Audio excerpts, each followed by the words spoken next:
Kaixo, ni Xabi naiz Eta ni Bander. Isildu, bale?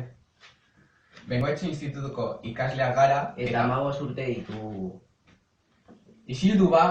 Joe, baina utzi nire ere hitz egiten, mesedez. Bale, konforme, baina ondo egin, ze bestela olatxek ez dugu igoko punto bat euskerako loan. Lasaitu. Gaur, miren agur mehaberen liburuaren hitz egingo dugu. Zehazki, eta liburua non dago? Non dago? Antxon, liburua!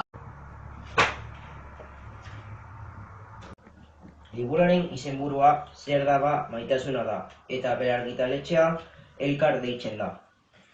Liburua bi zatitan banatuta dago.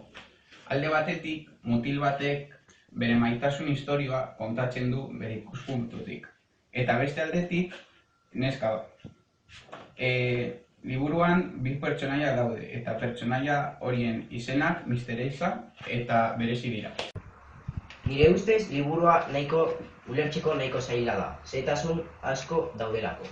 Baina gomendatzen dizuet liburua irakurtzea.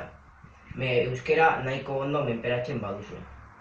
Zabin, tokatxo zaizula! Ai, bai, parkatu! Nire ustez, liburua nahiko azkarra eta erraza da irakurtzeko. Euskera ondo menperatzen baduzu. Bestela, horrelako hiztegi bat hartuko beharko duzu eta hitz batzuk begiratu beharko dituzu. Bueno, espero dut... Dugu. Jo, Xabi, isildu gia, macho. Vale. Espero dugu asko gustatu zaizuela eta horrengo batean ikusiko gara. Agur!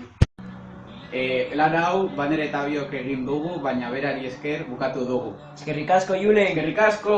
Eskerrik asko ez, 20 euro edo zer. Ala!